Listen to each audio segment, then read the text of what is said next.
Good morning class. आज की class में हम लोग देखेंगे कार्यपालिका, है ना? बेसिकली हमको पढ़ाना है राष्ट्रपति, लेकिन राष्ट्रपति हमारा अब ये किस के अंतर्गत आता है, सबसे पहले हम उसको जान लेते हैं, फिर उसके बाद इससे अपने चैप्टर को शुरू करते हैं, ठीक है? तो आइए सबसे पहले हम लोग देख लेते हैं कार्यपालिका के बारे में, ठीक? जैसे कि आप सबको पता है कि कार्यपालिका, विधायिका और संसद, ये 3 चीज़ें हमको जो है अपने इस पॉलिटी की क्लास में पढ़ना है, ठीक है? तो उसमें उसी का एक टॉपिक है कार्यपालिका। तो आइए सबसे पहले जानने का प्रयास करते हैं कि कार्यपालिका के अंतर्गत कौन-कौन सी उसके कौन-कौन से अंग होते हैं। तो जैसा कि आप सब देख पा रहे हैं कि कार्यपालिका 2 प्रकार की होती है। एक होती है संघ की कार्यपालिका और दूसरी होती है हमारी राज्य की कार्यपालिका, ठीक है? और इन दोनों का निर्माण कैसे होता है उसको भी हम जान लेते हैं। जो हमारी संघ की कार्यपालिका है उसका निर्माण होता है राष्ट्रपति, उपराष्ट्रपति, महान्यायवादी, प्रधानमंत्री और प्रधानमंत्री के मंत्रिपरिषद, इन सभी से मिल कर के हमारा संघ की कार्यपालिका का निर्माण होता है, ठीक है? और जो दूसरा हमारा है राज्य की कार्यपालिका, इसका निर्माण कैसे होता है? इसका निर्माण राज्यपाल, मुख्यमंत्री, महाधिवक्ता और मंत्रिपरिषद, इन चारों से मिल कर के इसका निर्माण होता है, ठीक है? तो आज की क्लास में हम लोग जानने वाले हैं संघ की कार्यपालिका के अंतर्गत आने वाला जो टॉपिक है, वो है राष्ट्रपति, इसको पढ़ेंगे, ठीक है?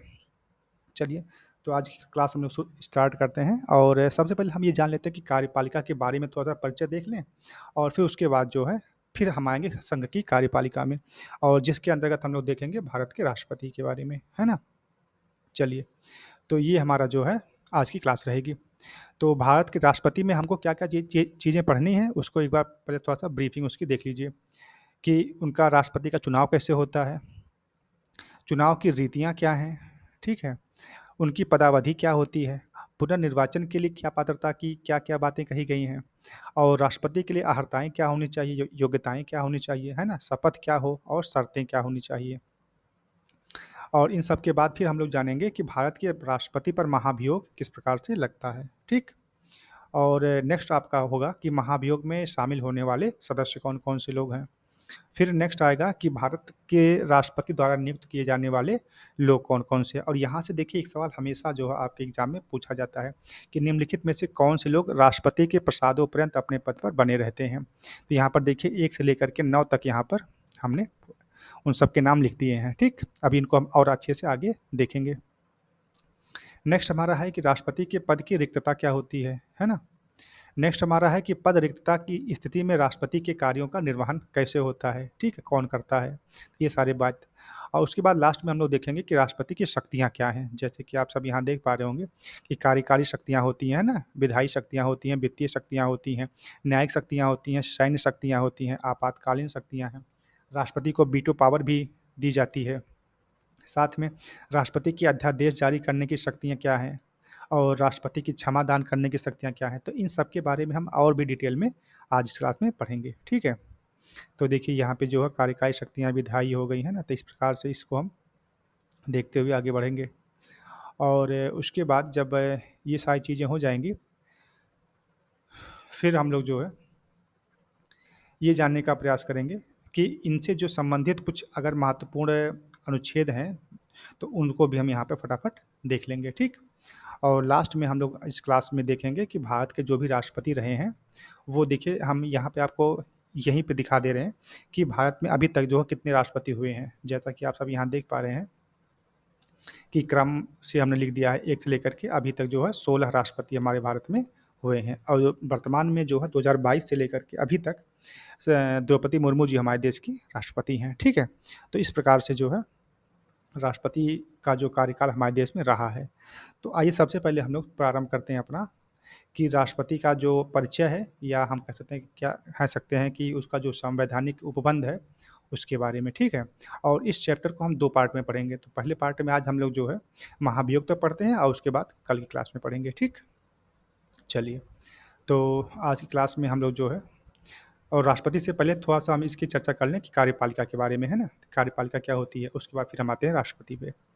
तो देखिए जैसे कि सबसे पहला लिखा है कि भारतीय संविधान केंद्र एवं राज्य दोनों में संसदीय सरकार की व्यवस्था करता है। जहाँ एक तरफ अनुच्छेद 74 और अनुच्छेद 75 के माध्यम से केंद्र में संसदीय स्वरूप की व्यवस्था करता है, तो वहीं दूसरी तरफ अनुच्छेद 163 और 164 के माध्यम से राज्यों के लिए संसदीय व्यवस्था का प्रावधान करता है। तो कहने का मतलब ये हुआ कि अनुच्छेद 74 और 75 केंद्र में संसदीय स्वरूप की बात कह रहा है। उसी प्रकार से राज्यों में भी सदन होंगे, ठीक है, द्वि सदन बनाए जाएंगे। कहीं पे एक ही होता है ना? तो उसके लिए जो अनुच्छेद 163 और 164 की बात हो रही है। दूसरी बात यह है कि संसदीय व्यवस्था में कार्यपालिका अपनी नीतियों एवं कार्यों के लिए विधायिका के प्रति उत्तरदायी होती है। अब देखिए यहाँ पे थोड़ी सी बात समझने वाली है कि अगर संसद के हिसाब से काम होगा, ठीक है, जब देश में राष्ट्रपति शासन लागू नहीं होगा तब क्या होगा, तो हमारी जो संसदीय व्यवस्था है उसके अकॉर्डिंग हमारे जो देश का शासन होगा। तो वही बात यहाँ पे कही जा रही कि संसदीय व्यवस्था में कार्यपालिका अपनी नीतियों एवं कार्यों के लिए विधायिका के प्रति उत्तरदायी होती है। परंतु यहाँ पे देखिएगा, परंतु सरकार की राष्ट्रपति शासन व्यवस्था में कार्यपालिका का विधायिका के प्रति उत्तरदायित्व नहीं होता एवं संवैधानिक रूप से अपने कार्यकाल के मामले में विधायिका से स्वतंत्र होती है, ठीक है। कही जा रही है बात यह कि जब राष्ट्रपति शासन लागू होता है उस समय जो कार्यपालिका हमारी है वह विधायिका के प्रति उत्तरदायी नहीं होती है। और लेकिन जब संसदीय व्यवस्था होगी उस समय जो हमारी कार्यपालिका होगी वो लोग जिम्मेदारी अपनी निभाएंगे किसके प्रति, विधायिका के प्रति, ठीक है। अब वो संसद भी हो सकता है और आपकी जो विधानसभा वह भी हो सकती है, ठीक। चलिए बात करते हैं पॉइंट नंबर 3 की। तो पॉइंट नंबर 3 में क्या कहा जा रहा है कि संविधान के भाग 5 के अनुच्छेद 52 से लेकर 78 तक संघ यानी कि केंद्र में कार्यपालिका का वर्णन है, तो वहीं राज्यों के प्रशासन के लिए संविधान के भाग 6 में अनुच्छेद 153 से लेकर के 167 तक राज्य की कार्यपालिका का उल्लेख किया गया है। तो इस बात को थोड़ा-सा आपको रट्टा मारना पड़ेगा और इसको आप लोग थोड़ा रट लीजिएगा कि संविधान के भाग 5 में अनुच्छेद 52 से लेकर के 78 तक केंद्र की कार्यपालिका, है ना? या संघ की कार्यपालिका का वर्णन किया गया है और वहीं राज्यों के प्रशासन के लिए भाग 6 में अनुच्छेद 153 से लेकर के 167 तक राज्य की कार्यपालिका का उल्लेख किया गया है, ठीक? बात करते हैं पॉइंट नंबर 4 की कि भारतीय संघ की कार्यपालिका का निर्माण जहां राष्ट्रपति, उपराष्ट्रपति, प्रधानमंत्री, मंत्रिपरिषद एवं महान्यायवादी से मिलकर के होती है, तो वहीं पर जो राज्य की कार्यपालिका होगी उसका निर्माण राज्यपाल, मुख्यमंत्री, मंत्रिपरिषद और महाधिवक्ता से मिलकर के होता है। अभी हमने ऊपर भी आपको यही बात समझाई थी। यहाँ पे आप लोग देख सकते हैं जो हमारी कार्यपालिका है उसकी जो पहला जो ब्रांच है वो है संघ की कार्यपालिका, जो सेकंड हमारा वो है राज्य की कार्यपालिका और इन दोनों के निर्माण की व्यवस्था हमने यहाँ पे लिख दी है कि वो जो है किन-किन लोगों से अपना मिल करके अपना निर्माण करती है, ठीक? चलिए, तो ये बात हो गई। बात करते हैं पॉइंट नंबर 5 की, तो यहाँ पे लिखा हुआ कि संघीय कार्यपालिका एवं राज्य की कार्यपालिका का निर्माण चूँकि विभिन्न पदाधिकारियों से मिल कर के होता है, इसलिए कार्यपालिकीय के स्वरूप को केंद्र एवं राज्य के संदर्भ में अलग-अलग समझने का प्रयास करते हैं, ठीक है? तो ये तो बात हो गई इनके परिचय की। तो अब हम लोग स्टार्ट करते हैं अपने संघ की कार्यपालिका, है ना? और संघ की कार्यपालिका के अंतर्गत जो सबसे पहला टॉपिक है, वही हमारा है भारत का राष्ट्रपति। तो आज की जो हमारी क्लास होगी वो भारत के राष्ट्रपति को लेकर के होगी। चलिए, तो सबसे पहले थोड़ा-सा इनके परिचय की बात कर लें, तो भारत का जो राष्ट्रपति होगा वह भारत का प्रथम नागरिक होता है। ये बात तो आप सबको पता होगी कि भारत का जो पहला नागरिक कहा जाता है, वो किसको कहा जाता है? वो राष्ट्रपति को ही कहा जाता है। यह राष्ट्र का अध्यक्ष या राष्ट्राध्यक्ष एवं राष्ट्र की एकता, अखंडता और सुदृढ़ता का परिचायक होता है। संविधान में संघ की कार्यपालिका वाली शक्तियाँ जो हैं, वो राष्ट्रपति को प्राप्त हैं। किंतु या परंतु वास्तविक जो शक्तियाँ हैं, वो प्रधानमंत्री एवं उनकी मंत्रिपरिषद में निहित हैं। ठीक है? तो ये कुछ बातें हैं। दूसरी बात यह है कि जो भारतीय संविधान द्वारा अनुच्छेद 52 के माध्यम से राष्ट्रपति के पद का प्रावधान किया गया है तथा अनुच्छेद 53 के तहत भारत का राष्ट्रपति अपनी कार्यपालिका संबंधी समस्त शक्तियों का प्रयोग स्वयं अथवा अधीनस्थ अधिकारियों के माध्यम से करता है। ये दो बातें लिखी गई हैं अनुच्छेद 52 और अनुच्छेद 53 में। तो 52 में क्या कहा जा रहा है कि भारत में एक राष्ट्रपति का पद होगा और 53 में कहा जा रहा है कि वो अपने अधीनस्थों के माध्यम से अपनी शक्तियों का प्रयोग करेगा, ठीक है? तो ये तो बात कुछ परिचय वाली हो गई। अब थोड़ी-सी हम बात कर लेते हैं कि राष्ट्रपति का निर्वाचन कैसे होता है और ये बहुत ही इम्पोर्टेंट टॉपिक है क्योंकि यहाँ से हर बार सवाल बनता है। अगर राष्ट्रपति से सवाल बनता है पीसीएस में या आरओ में या बीओ में या लोअर पीसीएस में, तो यहाँ से एक सवाल बनने की पूरी संभावना रहती है। तो आइए हम लोग जानते हैं भारत के राष्ट्रपति का निर्वाचन जो कि अनुच्छेद 54 के तहत होता है। तो यहाँ पे देखिए राष्ट्रपति का निर्वाचन एक निर्वाचन मंडल के सदस्यों द्वारा किया जाता है। जनता प्रत्यक्ष रूप से राष्ट्रपति के निर्वाचन में भागीदार नहीं होती है। आप सबको पता है कि क्या आप लोगों ने आज तक कभी भी राष्ट्रपति का डायरेक्ट चुनाव किया है? नहीं किया है। आपने विधायकों का चुनाव किया है, आपने सांसदों का चुनाव किया है और ये दोनों लोग मिल कर के हमारे राष्ट्रपति का चुनाव करते हैं। तो इसी इसी नाते हम ये कह पाते हैं कि हम प्रत्यक्ष रूप से राष्ट्रपति का चुनाव तो नहीं कर रहे हैं, लेकिन हमारे द्वारा चुने गए जो मेंबर्स हैं, जो सदस्य हैं, वो जो है राष्ट्रपति का चुनाव करते हैं। तो इसी बात को यहाँ पे लिखा गया है कि जनता जो है वह प्रत्यक्ष रूप से राष्ट्रपति के चुनाव में भागीदार नहीं होती है। ठीक? और देखो उसी बात को थोड़ा-सा और स्पष्ट करके लिखा गया है कि जनता द्वारा निर्वाचन संबंधी कार्य अप्रत्यक्ष रूप से उनके द्वारा चुने गए प्रतिनिधियों के माध्यम से होता है। तो वही जो उनके प्रतिनिधि मतलब जो उनके मंत्री और सॉरी जो विधायक और सांसद होते हैं। क्लियर है? चलिए। अब हम लोग ये जानने का प्रयास करते हैं कि राष्ट्रपति का जो निर्वाचक मंडल है, उसमें कौन-कौन से लोग शामिल होंगे और कौन-कौन से लोग शामिल नहीं होंगे। और यूपीएससी हो चाहे पीसीएस हो तो यहाँ से जो है अब देखिए यहाँ पे 1, 2, 3 पॉइंट यहाँ पे हैं और 4 पॉइंट यहाँ पे हैं। तो इन सातों पॉइंट में से आपको जो है 4 पॉइंट ले करके वो अपना सवाल बना लेते हैं, ठीक? तो आइए हम लोग देखते हैं कि इसमें जो है कौन-कौन से लोग शामिल होंगे, कौन-कौन से लोग शामिल नहीं होंगे। तो देखते हैं शामिल होने वाले में, संसद के दोनों सदनों के निर्वाचित सदस्य, चाहे वो आपका लोकसभा हो, है ना? और चाहे आपका राज्यसभा हो, इन दोनों के जो भी निर्वाचित सदस्य होंगे, वो सब लोग इसमें शामिल होंगे। दूसरी बात यह है कि राज्य की विधानसभाओं के निर्वाचित सदस्य, एक बात का ध्यान रखिए यहाँ कि यहाँ पे लिखा है निर्वाचित, निर्वाचित, ठीक है?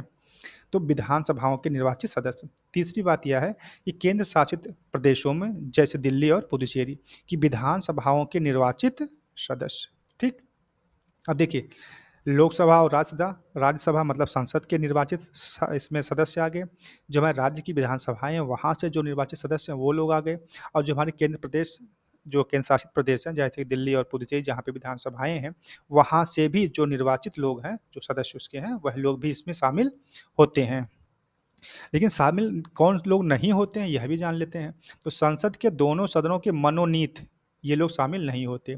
राज्य विधानसभाओं के मनोनीत सदस्य यह शामिल नहीं होते हैं।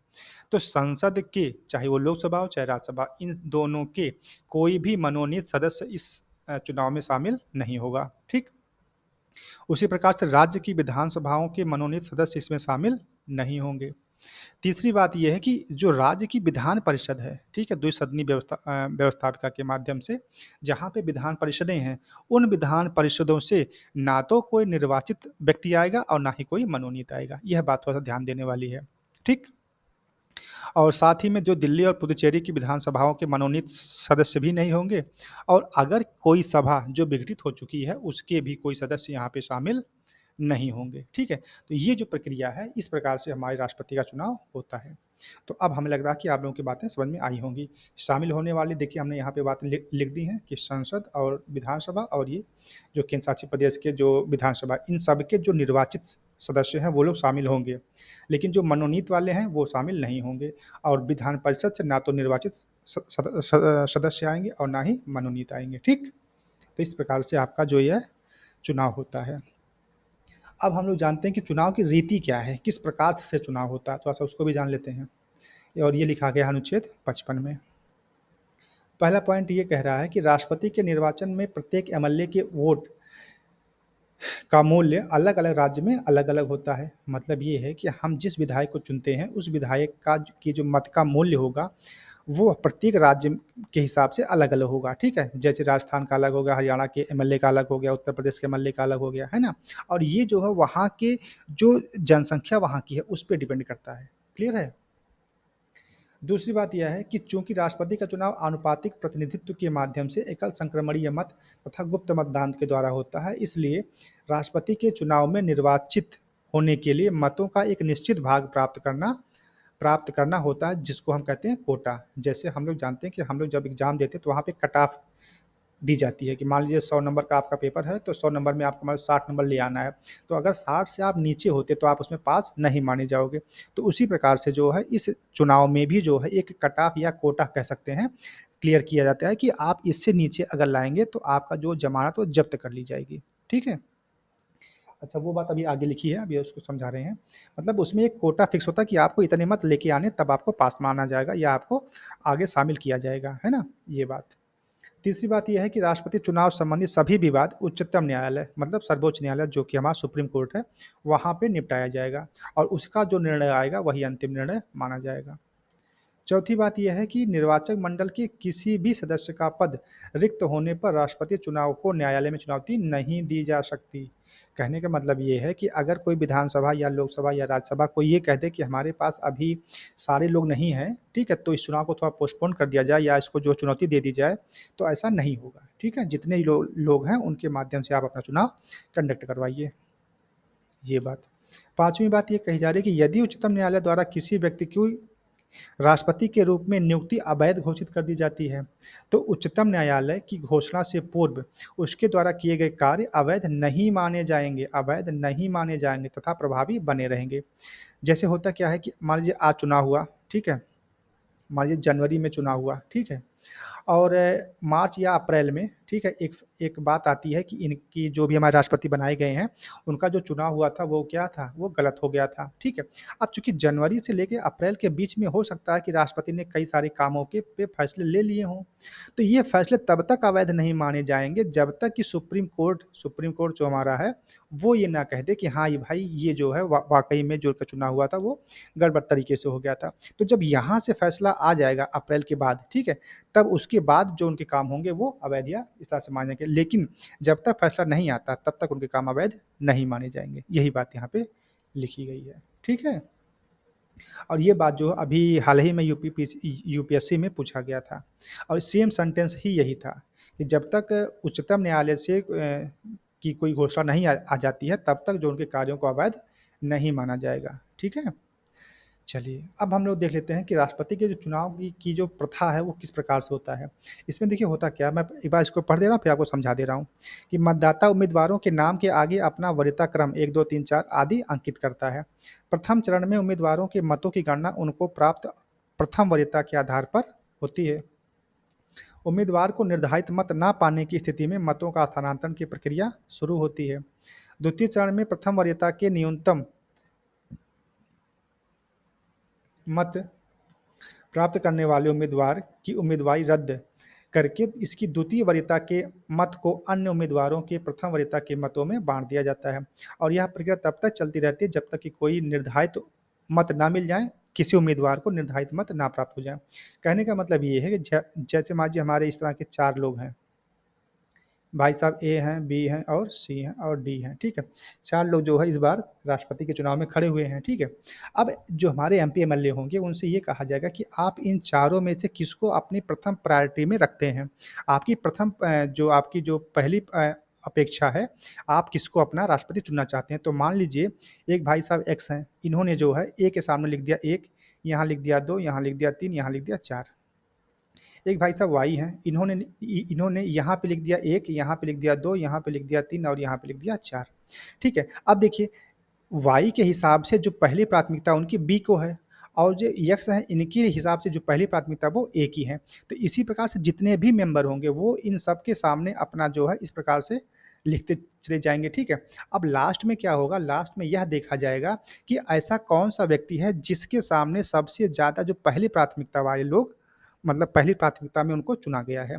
तो वो जो व्यक्ति होगा उसी को जो है राष्ट्रपति चुन लिया जाएगा, ठीक है? ये क्रम होता है इनको चुनने का और ये पद्धति भी है, ठीक है? यही बात यहाँ पे ऊपर आपको लिखी गई है कि जो इनका चुनाव होता है वो वरीयता के क्रम में होता है ना?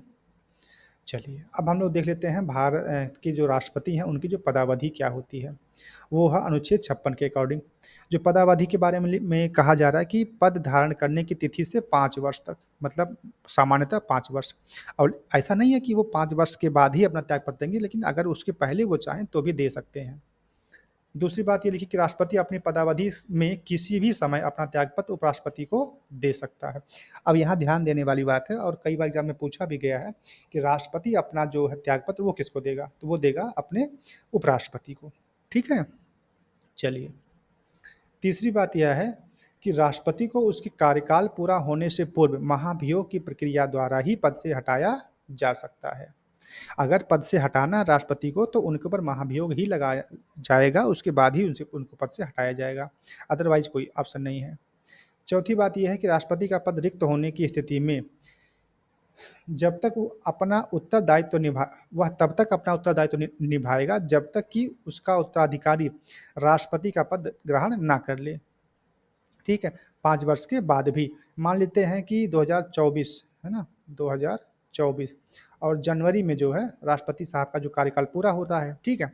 और मान लीजिए किसी कारणवश अभी तक चुनाव नहीं हो पाया है, तो अब अगले 6 माह के बीच में जब तक चुनाव नहीं हो जाता, तब तक यही राष्ट्रपति जो अभी तक थे, जनवरी 2024 तक थे, वही साहब जो है आगे का कार्यकाल भी देखेंगे और तब तक देखेंगे जब तक कि कोई नया राष्ट्रपति नहीं आ जाता है। ठीक है? ये बात लिखी है। नेक्स्ट बात करते हैं कि पुनर्निर्वाचन के लिए योग्यता अनुच्छेद 57। ये थोड़ा-सा इम्पोर्टेंट है और चूँकि यहाँ से सवाल भी पूछा गया है कि क्या भारत का राष्ट्रपति दोबारा पुनर्निर्वाचित होने के लिए योग्य है अथवा नहीं है? और अमेरिका में क्या पद्धति है? दोनों बात हम यहाँ पे कर लेते हैं। तो देखो साफ-साफ हमने लिख दिया कि भारत का राष्ट्रपति एक से अधिक बार निर्वाचित हो सकता है। एक से अधिक बार निर्वाचित हो सकता है, क्योंकि संविधान में ऐसा कोई उपबंध नहीं है जो राष्ट्रपति के पुनः निर्वाचन पर प्रश्न चिन्ह लगाए। ठीक? मतलब जो भारत का राष्ट्रपति है वो एक बार से ज़्यादा चुना जा सकता है या पुनर्निर्वाचन के लिए योग्य माना जा सकता है। ठीक? दूसरी बात यह है कि राष्ट्रपति के चुनाव की जो अधिसूचना होगी, वह चुनाव आयोग ही जारी करेगा। ठीक? और जो भी हमने कहा ना अमेरिका वाली बात, तो अमेरिका का जो राष्ट्रपति है वो 2 बार से अधिक निर्वाचित नहीं हो सकता। ये जानते रहिए। हमारे देश में 1 बार से अधिक निर्वाचन की बात है, लेकिन अमेरिका का जो राष्ट्रपति है वो सिर्फ़ और सिर्फ़ अपने पूरे जीवन काल में 2 ही बार निर्वाचन के लिए अपनी दावेदारी पेश करेगा, अदरवाइज़ नहीं। ठीक है? तो ये तो कुछ बात आपकी हो गई पुनर्निर्वाचन की। अब हम लोग बात करते हैं राष्ट्रपति के लिए जो अर्हताएँ हैं, जो योग्यताएँ हैं, जो उनके शपथ लेने की प्रक्रिया है और क्या-क्या शर्तें होंगी। ठीक है? चलिए, देखते हैं आगे अर्हताओं के बारे में। अनुच्छेद 58, इसमें पहला पॉइंट ये कहा जा रहा है कि कोई व्यक्ति राष्ट्रपति तभी निर्वाचित होगा जब वह भारत का नागरिक होगा। मतलब ये है कि भारत में वही व्यक्ति राष्ट्रपति बनेगा जो भारत का नागरिक होगा।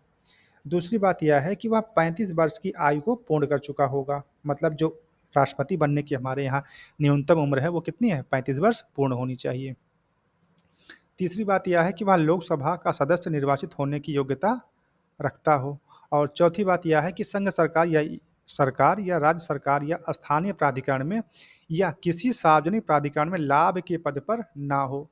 और एक बात जान लीजिए कि लाभ के पद पर जो है अगर व्यक्ति होगा तो वो राष्ट्रपति के लिए योग्य नहीं होगा। अब हम ये लोग ये जान लेते हैं कि कौन-कौन से पद को लाभ के पद में मानते हैं और किसको नहीं मानते हैं।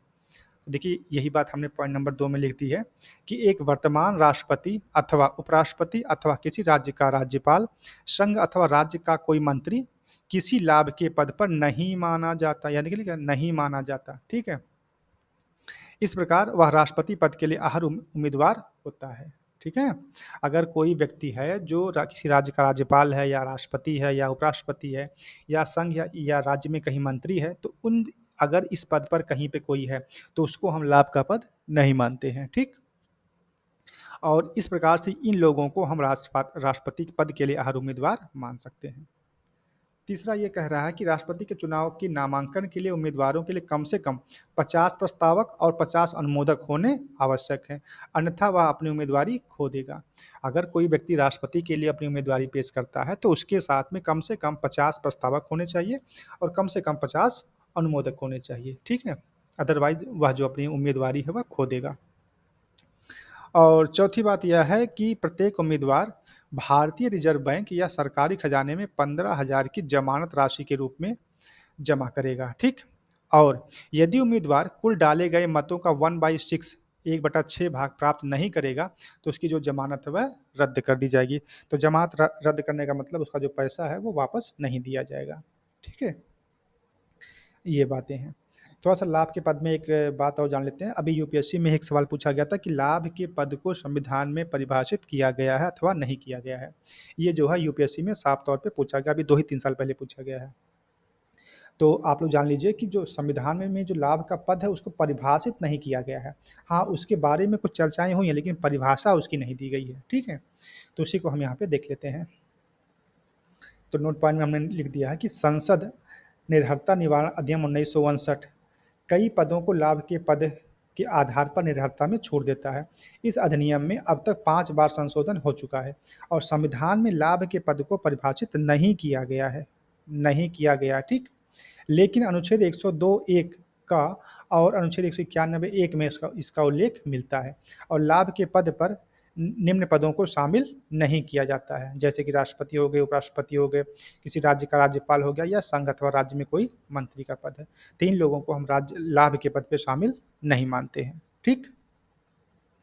चलिए, अब हम लोग देख लेते हैं अगला अपना कि शर्तें क्या होनी चाहिए अनुच्छेद 59 के बारे में। पहला ये है कि वह व्यक्ति जो संसद के किसी भी सदन का सदस्य है अथवा राज्य विधानसभा का सदस्य है, राष्ट्रपति निर्वाचित होने पर उसे सदन की सदस्यता छोड़नी पड़ेगी। दूसरा वह है कि वह जो है कोई अन्य लाभ का पद धारण नहीं करेगा। तीसरा यह है कि राष्ट्रपति को आधिकारिक आवास राष्ट्रपति भवन आवंटित होगा और वो भी बिना किराया चुकाए हुए, ठीक है? चौथी बात यह है कि राष्ट्रपति को संसद द्वारा निर्धारित उपलब्धियां, ठीक है, और भत्ते एवं विशेषाधिकार प्राप्त होंगे। मतलब संसद के माध्यम से जो भी वेतन के अलावा भी बहुत सारी सुविधाएं या विशेषाधिकार जो दिए जाते हैं वह राष्ट्रपति को प्राप्त होंगे, ठीक है। पांचवी बात यह है कि उसकी उपलब्धियां और भत्ते उसकी पदावधि के दौरान कम नहीं किए जाएंगे। जब तक वो अपने पद पे रहेंगे तब तक उनका जो वेतन है, जो उनका भत्ता है, जो उनके जो भी और भी सुविधाएं हैं वो तब तक बनी रहेंगी जब तक वो पद पे बने रहेंगे, ठीक। ये बातें हैं। चलिए आगे हम देख लेते हैं कि शपथ की जो प्रक्रिया है, अनुच्छेद 60। उच्चतम न्यायालय के मुख्य न्यायाधीश द्वारा राष्ट्रपति को पद की शपथ दिलाई जाती है। मतलब राष्ट्रपति को जो शपथ दिलाई जाती है वो कौन दिलवाता है? वो भारत के जो सुप्रीम कोर्ट है हमारा, उस सुप्रीम कोर्ट के जो मुख्य न्यायाधीश हैं वही जो है राष्ट्रपति को उनके पद की शपथ दिलवाते हैं। यदि मुख्य न्यायाधीश नहीं है तो ऐसी स्थिति में उच्चतम न्यायालय के ही वरिष्ठतम न्यायाधीश इस कार्य को संपन्न करेंगे, ठीक।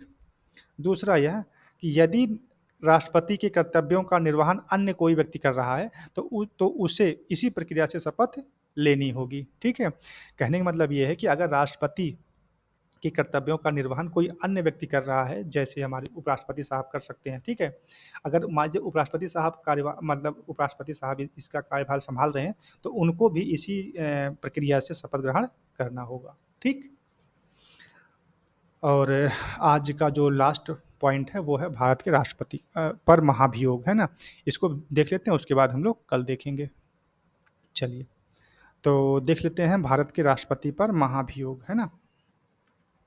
आप सबको पता है कि भारत के राष्ट्रपति को तभी हटाया जा सकता है जब उन पर महाभियोग लगाया जाए। तो इसमें क्या क्या चीज़ें होती हैं उसको आइए देखते हैं। पहला पॉइंट ये है कि भारतीय संविधान के अनुच्छेद 61 में इस बात का प्रावधान किया गया है कि राष्ट्रपति द्वारा संविधान का अतिक्रमण करने पर संसद को यह शक्ति है कि वह महाभियोग, इम्पीचमेंट बोलते हैं इसको, की प्रक्रिया द्वारा राष्ट्रपति को हटा सकता है। अब देखिए ध्यान से कि राष्ट्रपति को कौन हटाएगा? संसद ही हटाएगी, विधानसभा नहीं। इस बात को जानते रहिएगा, है ना। अच्छा, इसमें होता क्या है इसको भी जान लेते हैं। पॉइंट नंबर 2 में लिखा है कि महाभियोग संबंधी आरोप संसद के किसी भी सदन से लगाया जा सकता है। इस बात को ध्यान में रखिएगा कि जो प्रक्रिया होगी उसको चाहे लोकसभा से आगे बढ़ाया जाए चाहे राज्यसभा से आगे बढ़ाया जाए, ठीक है। लेकिन शर्त सिर्फ इतनी है कि ऐसा करने के लिए 14 दिन पूर्व राष्ट्रपति को नोटिस देना होता है एवं यह नोटिस सदन की कुल सदस्य संख्या के कम से कम 1/4 सदस्यों द्वारा हस्ताक्षरित होनी चाहिए, ठीक है। मतलब सदन में उस समय जितने भी लोग हैं, मतलब उस सदन के 1/4 सदस्यों के हस्ताक्षरित जो नोटिस होगी वह 14 दिन पहले राष्ट्रपति साहब को देनी होगी। तीसरी बात यह है कि ऐसी स्थिति में जिस दिन सदन में आरोप लगाया जाता है उसमें सदन की कुल सदस्य संख्या के 2/3 बहुमत से संकल्प पारित करके अगले सदन के लिए भेज दिया जाता है, जिससे इन आरोपों की जांच हो सके। मान लेते हैं कि लोकसभा से जो है महाभियोग लगाने की प्रक्रिया शुरू हो रही है, तो ये भाई साहब क्या करेंगे, यहाँ के जो 2/3 लोग हैं ये जो है एक संकल्प पारित करेंगे और उसके बाद अपना इस संकल्प पत्र को जो है राज्यसभा को क्या कर देंगे, मतलब आगे प्रेषित कर देंगे। अब राज्यसभा क्या करेगी, इन जो राष्ट्रपति हैं उन पे जो है जांच करेगी, ठीक। चौथी बात ये कि दूसरे सदन में, मतलब जो लोकसभा से मान लीजिए यहाँ पे गया है राज्यसभा में, ठीक है, तो इस सदन में, राज्यसभा में राष्ट्रपति अपना पक्ष रख सकता है, ठीक है, कि हाँ भाई हमको भी बोलने का मौका दीजिए, ठीक है, ये बात। और पांचवी बात यह है कि यदि दूसरे सदन द्वारा इन आरोपों को सही पाया जाता है तो उस सदन की कुल सदस्य संख्या के 2/3 बहुमत से प्रस्ताव पारित कर दिया जाता है, और इस प्रकार महाभियोग की प्रक्रिया पूरी होती है। एवं राष्ट्रपति को प्रस्ताव पारित होने की तिथि से पद से हट जाना पड़ता है, ठीक। देखिए, अभी तक क्या था कि लोकसभा के 2/3, हम मान लेते हैं कि लोकसभा से आगे बात बढ़ रही है, तो 2/3 लोग उस पे अपना एक संकल्प पत्र बनाएंगे, उस पे साइन करेंगे और इसको जो है आगे भेज दिया राज्यसभा के पास। राज्यसभा ने भी उस पे जांच की और उनको लगा कि हाँ, ये बात बिल्कुल सही पाई जाती है। तो अब राज्यसभा क्या करेगा, वह भी अपने सदस्यों की जो संख्या है उसका 2/3 से एक प्रस्ताव पारित करके जो है इस बात की पुष्टि कर देगा कि हाँ, इन पर महाभियोग लगाया जाता है, और अगर वहाँ से पास हो गया तो फिर राष्ट्रपति पर महाभियोग लगाया लग जाता है, और उसी दिन, उसी डेट से, उसी प्रस्ताव पारित होने की तिथि से ही जो है उनको अपने पद से हटना पड़ जाता है, ठीक। चलिए, 2 नोट पॉइंट हैं, तो उसको भी जान लेते हैं कि महाभियोग की प्रक्रिया के दौरान राष्ट्रपति को इसमें उपस्थित होने अथवा अपना प्रतिनिधि भेजने का पूरा अधिकार होता है। मतलब राष्ट्रपति को भी अपनी बात रखने का अधिकार पूरा-पूरा होता है। और एक बात और है कि भारत में जो महाभियोग की प्रक्रिया है, वो एक अर्ध न्यायिक प्रक्रिया है, ठीक है? यह भी कई बार एग्ज़ाम में पूछ लिया गया है। तो इतनी बात जो है महाभियोग के बारे में थी। अब जब हमारी नेक्स्ट क्लास होगी तो उसमें हम लोग जानेंगे कि महाभियोग में शामिल होने वाले सदस्य कौन-कौन हैं, ठीक है? और उसके भी आगे हम जो भी पॉइंट्स हैं उनको उनको करने का प्रयास करेंगे, ठीक है? तो ठीक है दोस्त, फिर आज के लिए इतना ही रखते हैं, बाकी चीज़ें कल की क्लास में देखेंगे। धन्यवाद।